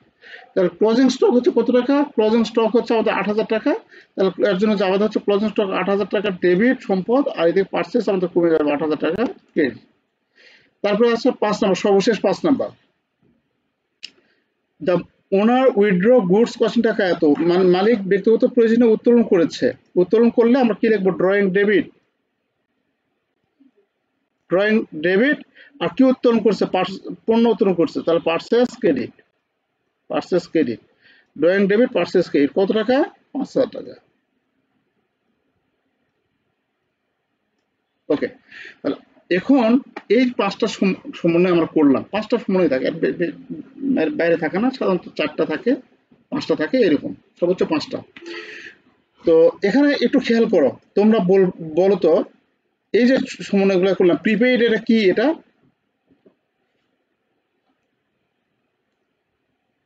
প্রিপেইডটা কি আমাদের কাছে, খরচ প্রিপেইড যদি থাকে এটা, অগ্রিম, অগ্রিম এটা কি সম্পদ না আমাদের কাছে, হ্যাঁ, সম্পদ ডেবিটে আছে, তাহলে চলতি সম্পদ সম্পদ ডেবিটে আছে, তাহলে সম্পদ কি বৃদ্ধি পাবে না কমে যাবে? বৃদ্ধি পেয়েছে। বৃদ্ধি পেয়েছে, হ্যাঁ। তাহলে এটা সম্পদটা কোথায় যাবে? ব্যালেন্স শিটে, তাই না? সম্পদ ব্যালেন্স শিটে যায় না, বিএস লিখবে। তারপরে ওএসএস এক্সপেন্স, ব্যালেন্স শিটে কি হবে? এটা প্লাস হবে, মানে আমরা ব্যালেন্স শিটে যোগ করব। আর ওএসএস এক্সপেন্স, এক্সপেন্স লেখা আছে, এক্সপেন্স কোথায় যায়? ইনকাম স্টেটমেন্টে। ইনকাম স্টেটমেন্টে গেলে আইএস এখানে আমাদের ইনকাম স্টেটমেন্টে কি করতে হবে? মাইনাস করতে হবে, তাই না? ইনকাম খরচ ক্রেডিট মানে কি? খরচ কমে গিয়েছে, ইনকাম স্টেটমেন্ট মাইনাস করতে হবে। তারপরে administrative expense, expense debit, expense debit মানে কি? এটা সবসময় কোথায় যাবে? আইএস ইনকাম স্টেটমেন্টে কি করতে হবে? প্লাস করতে হবে। তারপরে অ্যাডমিনিস্ট্রেটিভ পেয়েবল, পেয়েবল মানে কি? দায়, দায় কোথায় যায়? দায় যাবে ব্যালেন্স শিটে, তাই না? ব্যালেন্স শিটে দায় যায় না, দায় ব্যালেন্স শিটে কি হবে? ক্রেডিট হবে, যোগ হবে। এটা ব্যালেন্স শিটে গিয়ে যোগ হবে, কারণ খরচ বাকি আছে, বাকি থাকলে কোথায় যায়? একটা ইনকাম স্টেটমেন্ট যাবে, একটা ব্যালেন্স শিটে যাবে। তারপর ডিপ্রিসিয়েশন এক্সপেন্স, এক্সপেন্স কোথায় যায়? ইনকাম স্টেটমেন্টে। ইনকাম স্টেটমেন্টে কি হবে? খরচ বৃদ্ধি পেয়েছে, মানে খরচ যদি ডেবিট হয় তাহলে সেটা বৃদ্ধি পেয়েছে, ইনকাম স্টেটমেন্ট ডেবিটে যাবে। অ্যাকুমুলেটেড ডিপ্রিসিয়েশন কোথায় যাবে? এটা হচ্ছে ব্যালেন্স শিটে যাবে, ব্যালেন্স শিটে কি হবে? যোগ হবে। ক্লোজিং স্টক, ক্লোজিং স্টক হচ্ছে সম্পদ, কারেন্ট অ্যাসেট, কারেন্ট অ্যাসেট কোথায় যায়? ব্যালেন্স শিটের ডেবিটে। আর পার্সেস হচ্ছে কি? খরচ, খরচ কোথায় যায়? ইনকাম স্টেটমেন্টে। খরচ ক্রেডিট মানে কি? এটা মাইনাস হবে।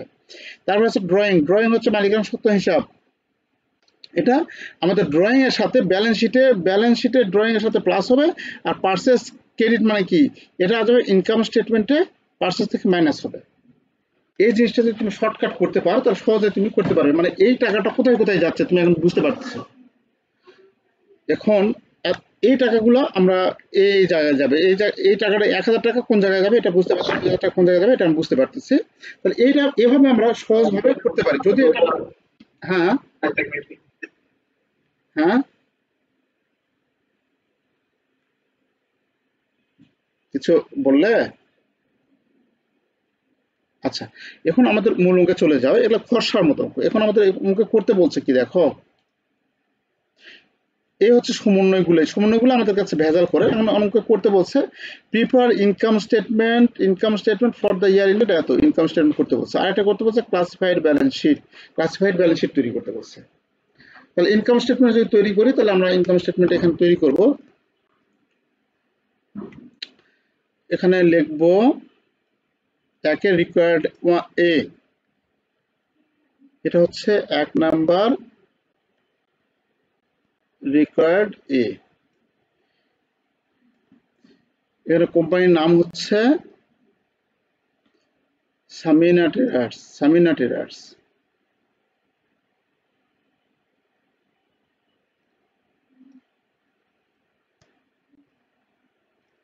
সামিনা ট্রেডার্স লিখবো ইনকাম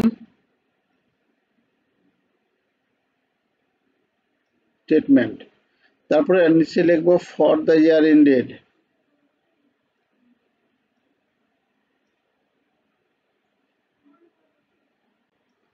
এন্ডেড 31 ডিসেম্বর কত 19 দেওয়া, আচ্ছা 2019। লেখার পর আমরা এরকম ভাবে ঘর দেখাবো।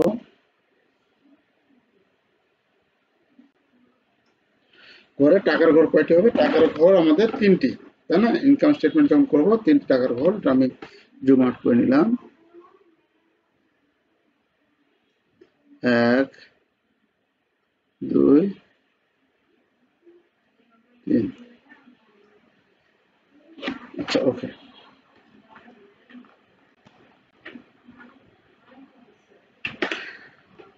তো এখানে আমরা যথারীতি আমরা পার্টিকুলার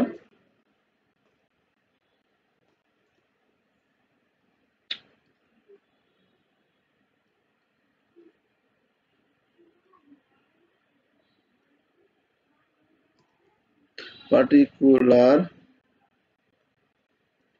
এটা হচ্ছে কি টাকা, টাকা, টাকা, ওকে। তো পার্টিকুলার প্রথমে আমরা কি লিখবো? সেলস রেভিনিউ বা রেভিনিউ, তাই না? আমরা যে ওখানে যে ইয়েটা দেখো সেই রেভিনিউটা লিখবো। তো এখানে দেখো প্রথমে আমরা লিখবো রেভিনিউ। তো রেভিনিউটা এটা আমরা কালার করে দিয়ে নীল কালি লিখি। এখানে কি লিখবো? রেভিনিউ। রেভিনিউ এখানে প্রথমে আসবে কি সেলস। সেলস সেলসের যদি সমন্বয় থাকে তাহলে আমরা সময় যে সমন্বয় সেলস রিটার্ন আছে সেলসের সমন্বয় আছে, তাহলে কোথায় লিখবো এখানে এটা একটু মিশিয়ে দিই আমি।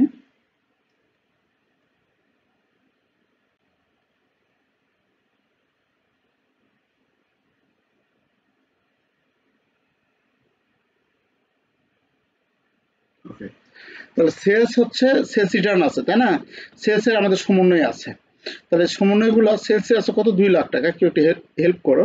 2 লাখ টাকা সেলস, সেলস আমরা কোথায় লিখবো মাঝের ঘরে লিখবো যদি সমন্বয় থাকে।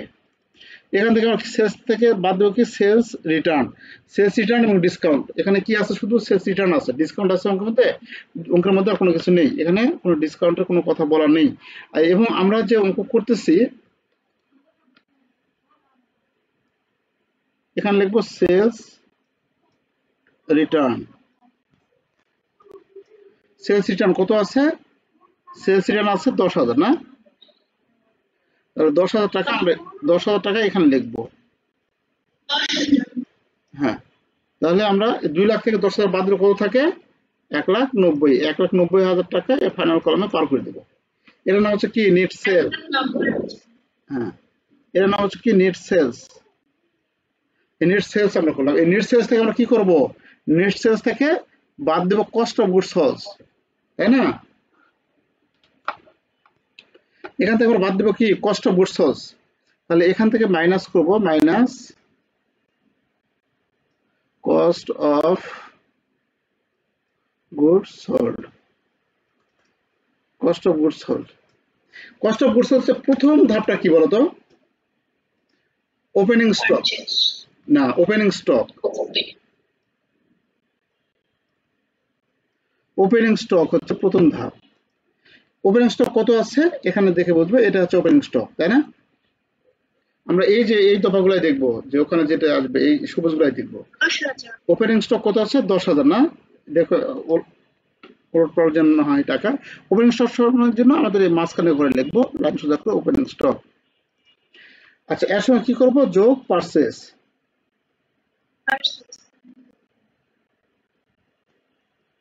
পারচেস, পারচেস কত টাকা আছে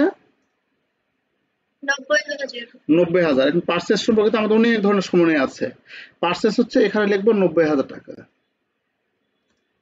আচ্ছা, পারচেস থেকে পারচেস রিটার্ন, পারচেস অ্যালাউন্সেস এই জিনিসগুলো আমরা বাদ দেবো যেগুলো আছে এখানে দেখলাম তো, পারচেস থেকে পারচেস রিটার্ন আছে না, এই যে পারচেস রিটার্ন আছে, পারচেস থেকে পারচেস রিটার্ন আমরা বাদ দেব, পারচেস রিটার্ন বাদ দেবো। আর সমন্বয়ে কোনো কিছু আছে আমাদের দেখো, সমন্বয়ে আমরা এখানে যে সমন্বয়গুলো করলাম, পারচেস ক্রেডিট আছে কোথায় কোথায়, এই যে পারচেস ক্রেডিট, আর কোথায় আছে পারচেস ক্রেডিট, আর এই যে পারচেস ক্রেডিট, এটা ক্লোজিং স্টকে পরে হবে। আচ্ছা, তারপর আর কোথায় পারচেস আছে, পারচেস নেই। আচ্ছা, তাহলে আমাদের পারচেস যেটা ক্রিয়েট হয়েছে সেটা পারচেস থেকে বাদ দেবো, পারচেস এখান থেকে আমরা বাদ দেবো কি পারচেস রিটার্ন।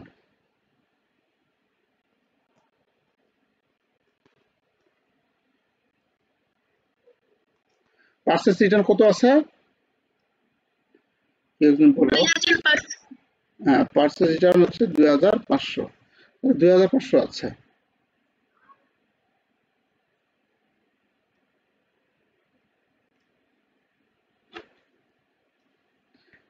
পারচেস থেকে পারচেস রিটার্ন বাদ দেবো, আর কি আছে এখানে পারচেস রিটার্ন অ্যানাউন্সেস আছে, আর এখানে আমাদের গুডস উইথড্র, এই দুটো এখানে কিন্তু একটা বিষয় খেয়াল করবো, যদি আমাদের একাধিক যদি এরকম বাদ দিতে হয় তাহলে আইটেমগুলো এটা আমরা কিন্তু এখানে একাধিক থাকলে আমরা কি করব, আমরা এখানে লিখবো ইনার কলামে লিখবো 2,500 না,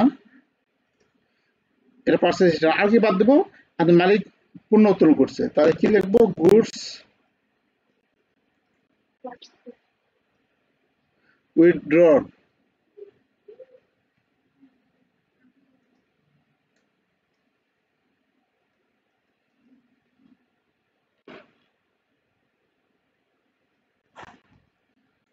গুডস উইথড্র কত টাকা উইথড্র করছে, পণ্য উত্তোলন করছে যেটা বলছিলাম। হ্যাঁ, এটা এটা আমরা কিভাবে বুঝলাম, এই যে এখানে দেখো পারচেস ক্রেডিট, এই যে এখানে বলা আছে যে পারচেস ক্রেডিট, পারচেস ক্রেডিট মানে কি পারচেস থেকে কম দিত। আর কোথায় পারচেস আছে সমন্বয়ে আর কোথাও পার্সেস নাই। পার্সেস আর জায়গায় ক্লোজিং স্টক, তো ক্লোজিং স্টকের কাহিনী তো আমাদের পরে কাহিনী করবো, এটা ক্লোজিং স্টকটা বাদ যায়। তো এরকম পণ্য উত্তোলন করছে, তার পার্সেসটা আমরা কি করবো, বাদ দিব। কত টাকার পার্সেস এখানে আছে, পণ্য উত্তোলন করছে কত, 5,000 টাকা। তাহলে 5,000 টাকা এটা আমরা বাদ দিব। গুডস উইথড্র হচ্ছে কত, 5,000 টাকা। এই দুইটা করলে কত হচ্ছে, 7,500 টাকা। 7,500 টাকা আমাদের এখান থেকে বাদ দেবো। তো বাদ দিলে কত থাকে, 82,500 টাকা। এবার 82,500 টাকার সাথে যোগ করব কি আমরা, যে ডাইরেক্ট এক্সপেন্স গুলো আছে। ডাইরেক্ট এক্সপেন্স গুলো কি কি আছে, ডাইরেক্ট এক্সপেন্স আছে এখানে হচ্ছে, ডাইরেক্ট এক্সপেন্স আছে দেখো,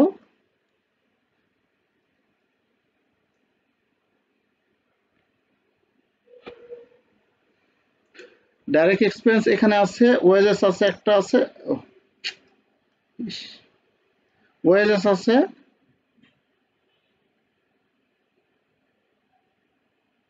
আচ্ছা, আরেকটা আছে ক্যারিজ ইনওয়ার্ড, মাল ক্রয়ের ভাড়া। মাল ক্রয়ের ভাড়া এবং ওয়েজেস, এই দুটো আমাদের সংসারের জন্য কিন্তু প্রত্যক্ষ খরচ। এই দুটো এখানে আমরা যোগ করব, ক্যারিজ ইনওয়ার্ড এবং ওয়েজেস। তাহলে এখানে আমরা লিখবো ক্যারিজ ইনওয়ার্ড,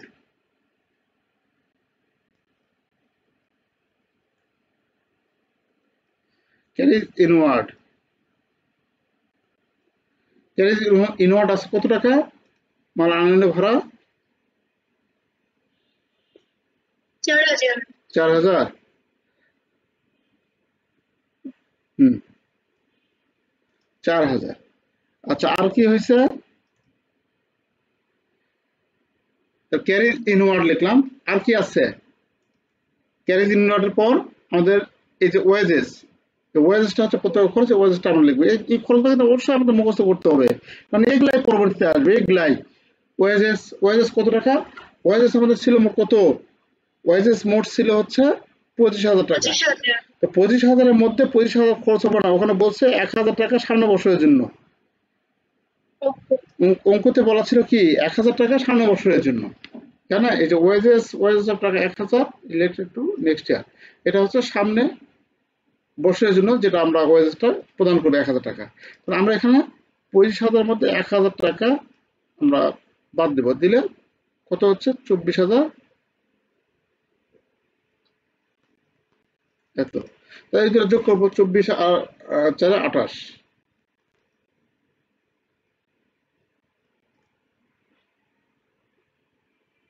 28,000।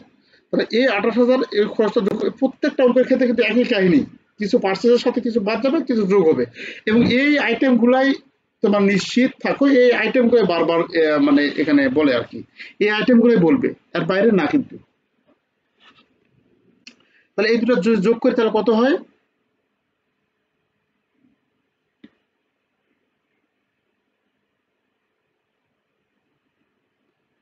আমাদের আর কোন আইটেম আছে, আর কোন আইটেম নাই। তাহলে এই দুটো যোগ করলে কত হয় দেখো, আমরা এটা এই দুটো যোগ করব। তাহলে এই যে ওপেনিং স্টক আর পার্সেস আমরা যোগ করব, করলে 1 লক্ষ কত হবে, 1,20,500। এখান থেকে আমরা ক্লোজিং স্টক বাদ দিব, মাইনাস 1,20,500 মাইনাস এখান থেকে ক্লোজিং স্টক বাদ দিব।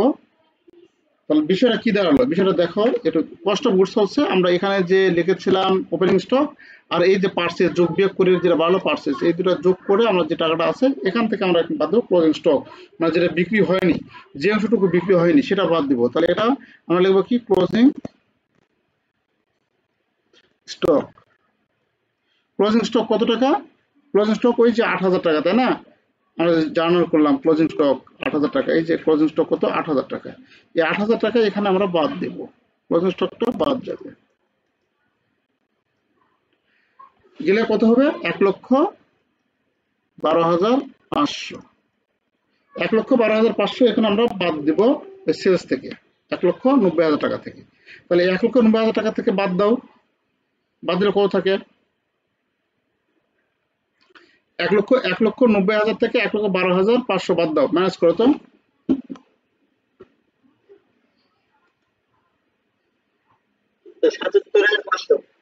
তাহলে আমাদের কাছে যেটা থাকবে সেটা হচ্ছে, এটা হচ্ছে 77,500 500 এই ৭৭,৫০০ নাম হচ্ছে কি gross profit.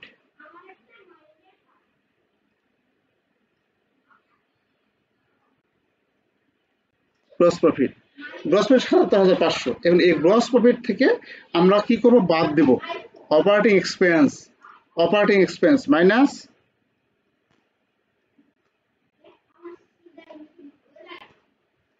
Operating expense. Operating expense কয় ধরনের? অপারেটিং এক্সপেন্স 2 ধরনের। হ্যাঁ তোমার কথা আসে শোনা যাচ্ছে। আচ্ছা এটা অপারেটিং এক্সপেন্স 2 ধরনের তাই না? না কে যেন জি স্যার। বৃষ্টি বলছো? জি স্যার। আচ্ছা থ্যাংক ইউ। অপারেটিং এক্সপেন্স 2 ধরনের তাই না? আমাদের ওই যে এর আগে যে শিটে দেখেছি সেখানে আমরা দেখেছি অপারেটিং এক্সপেন্স 2 ধরনের। তাহলে এখানে হলো না, আমরা এই পৃষ্ঠে আমরা সফটওয়্যারটা আনি। আচ্ছা অপারেটিং এক্সপেন্স 2 ধরনের, একটা হচ্ছে সেলিং এক্সপেন্স আর একটা হচ্ছে অ্যাডমিনিস্ট্রেটিভ এক্সপেন্স। তো আমরা এখানে লিখব একটা হচ্ছে কি সেলিং এক্সপেন্স,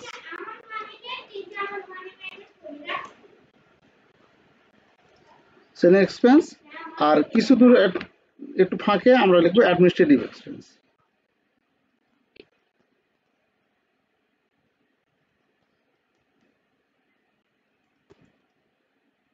অ্যাডমিনিস্ট্রেটিভ এক্সপেন্স। এখন আমাদের খরচগুলো কি কি আছে, এই যে এখানে যে খরচগুলো দেখবো এবং সমন্বয়ের যে খরচগুলো এবং আমাদের এই যে এখানে যে খরচগুলো আছে এই খরচগুলো আমরা দেখবো।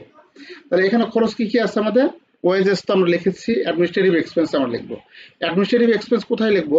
অ্যাডমিনিস্ট্রেটিভ এক্সপেন্স অ্যাডমিনিস্ট্রেটিভের ঘরে লিখবো। এখানে কি আছে খরচগুলো?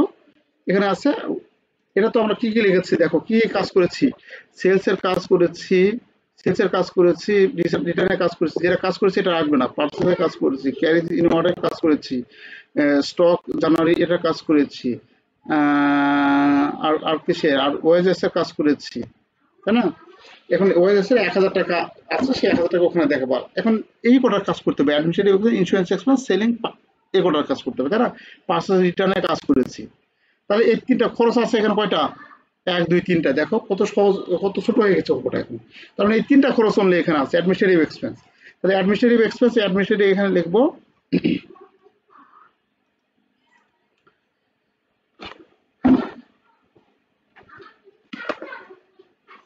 Administrative expense.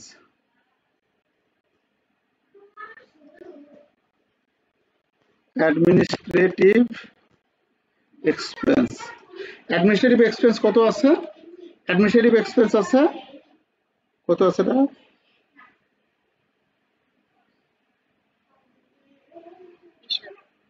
হ্যাঁ অ্যাডমিনিস্ট্রেটিভ কত? 20,000 টাকা। 20,000 টাকা। ওকে ঠিক আছে, থ্যাংক ইউ। অ্যাডমিনিস্ট্রেটিভ হচ্ছে 20,000 টাকা। এখন সমন্বয়ে আছে অ্যাডমিনিস্ট্রেটিভ ডিউ আছে, যেটা চাপাতে আমরা করলাম। অ্যাডমিনিস্ট্রেটিভ কি আছে? ডিউ আছে। ডিউ আছে, এই যে অ্যাডমিনিস্ট্রেটিভ ডিউ আছে কত? 2,000 টাকা। তাহলে অ্যাডমিনিস্ট্রেটিভ যদি ডিউ থাকে তাহলে কি হবে? বকেয়া থাকলে কি করতে হয়? বকেয়া থাকলে যোগ করতে হয় তাই না? ডিউ কত আছে? বকেয়া থাকলে ডিউটা যোগ করব। তাহলে ডিউ আছে কত এখানে? 2,000 টাকা। তাহলে 2,000 টাকা এখানে যোগ করতে হবে। যোগ করলে কত হচ্ছে? 22,000 টাকা। এবার পার করে দেবো। আচ্ছা আর কি খরচ আছে অ্যাডমিনিস্ট্রেটিভের পর? আর খরচ আছে ইন্স্যুরেন্স এক্সপেন্স বা ইন্স্যুরেন্স প্রিমিয়াম। ইন্স্যুরেন্স প্রিমিয়াম কোথায় লিখবো? ইন্স্যুরেন্স প্রিমিয়াম আমরা এখানে লিখবো। ইন্স্যুরেন্স। আচ্ছা ইন্স্যুরেন্স প্রিমিয়াম কত আছে? ইন্স্যুরেন্স প্রিমিয়াম আমাদের কোনো বাকি ছিল নাকি? ইন্স্যুরেন্স প্রিমিয়াম বাকি ছিল নাকি? ডিউ ছিল? ইন্স্যুরেন্স কি এখানে ডিউ ছিল? দেখো এখানে একটু খেয়াল করো, ইন্স্যুরেন্স কি ডিউ ছিল?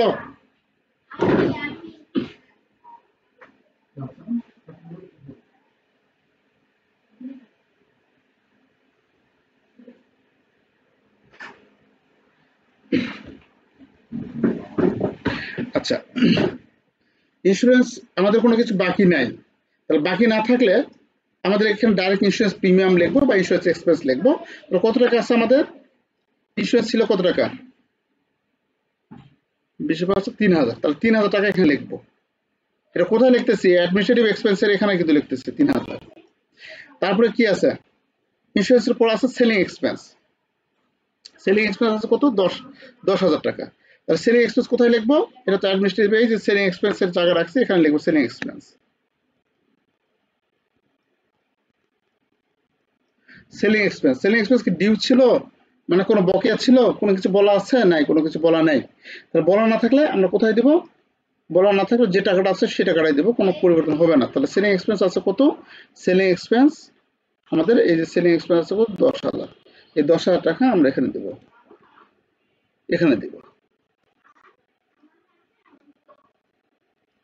ওকে।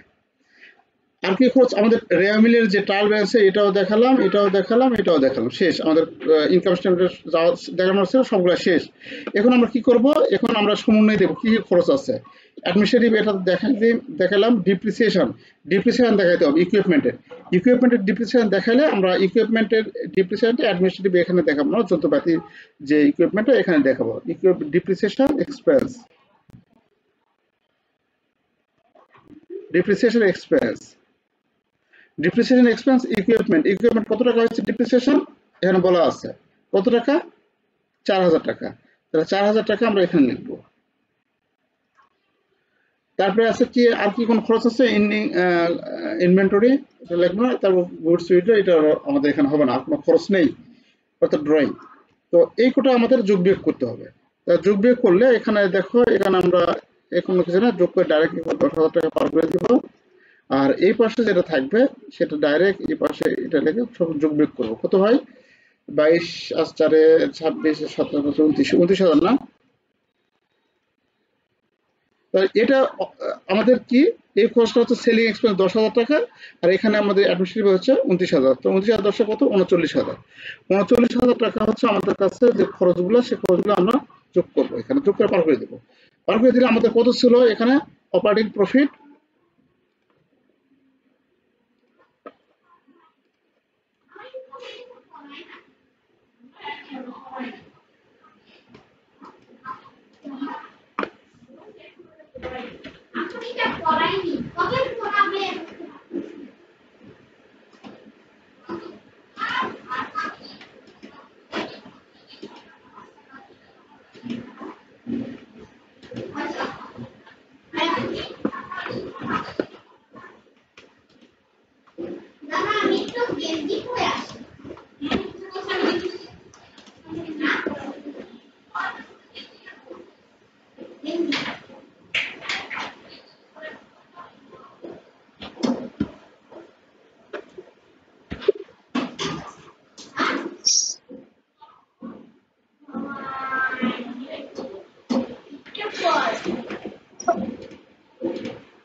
আচ্ছা, আমরা যে দেখছিলাম যে অপারেটিং আমাদের যে ইনকামটা ইয়া ছিল, যে এখানে গ্রস প্রফিট ছিল।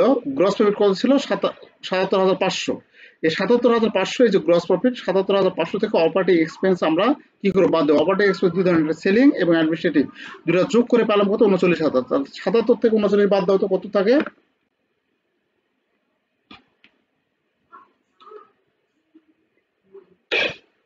38,500।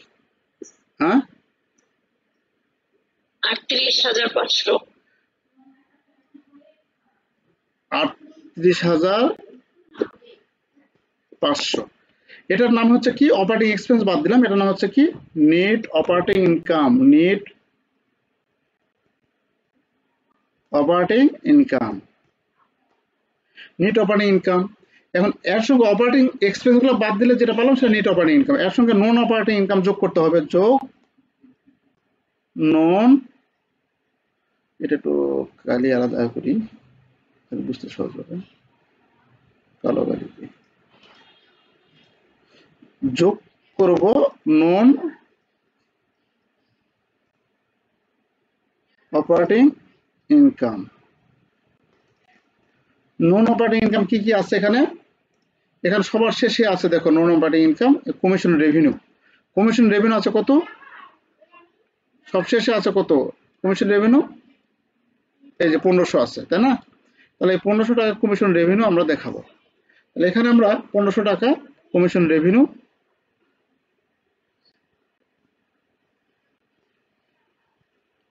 কমিশন রেভিনিউ, কমিশন রেভিনিউ কত? 1500 টাকা।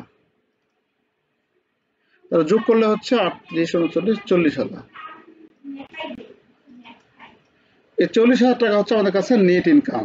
এই 40,000 টাকার নাম কি? আমাদের নেট ইনকাম। এখানে লিখতে হবে নেট ইনকাম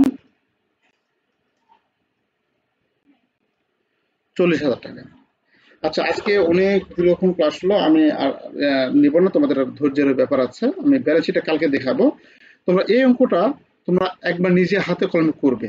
এই অঙ্কটা, যে অঙ্কটা আমি করালাম, আর এটা আমরা কি জন্য লিখলাম এর সুফলটা আমরা পরে দেখতে পাবো। এখন হয়তো তোমাদের আমি এটা বললাম না, এটা করলাম, করে রাখলাম, এটা আমি পরবর্তীতে তোমাদের বুঝিয়ে দেবো কি জন্য করলাম বা কি জন্য করতে হবে আমাদের। হ্যাঁ, আর এই অঙ্কটায় তোমরা শুধু ইনকাম স্টেটমেন্ট এবং ব্যালেন্স শিট করার চেষ্টা করবে।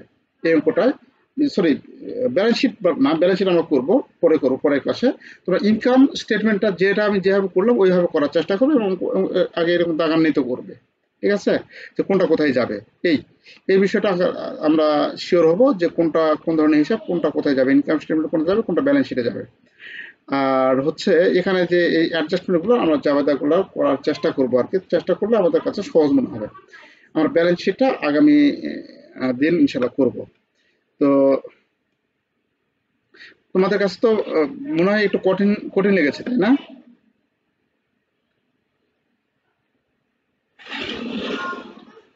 কঠিন লেগেছে খুব? এটা আমাদের করতে করতে অভ্যস্ত হয়ে যাবে আর কি। হ্যাঁ, করতে সহজ লাগবে। হ্যাঁ, একটু একটু সময় লাগবে, কারণ এটা একবারে একদিনে সম্ভব না। আমরা এটা নিজেরাই একটু ইয়ে করার চেষ্টা করব। তো ঠিক আছে, আজকে অনেক রাত হয়ে গেছে। হ্যাঁ, আমি আগামী দিন, মানে আগামীকালই আমরা ব্যালেন্স শিটটা আলোচনা করবো। আচ্ছা, ওকে স্যার। ওকে, ঠিক আছে। আর এই অঙ্কটা শুধু ইনকাম স্টেটমেন্টে তোমরা করার চেষ্টা করবে, অন্য কোনো কিছুতে তোমরা দেখবে না। তাহলে ঠিক আছে, আজকে এখানে রাখি। হ্যাঁ, জি স্যার। জি, আসসালামু আলাইকুম। ওয়ালাইকুম সালাম। আসসালামু আলাইকুম। ওয়ালাইকুম।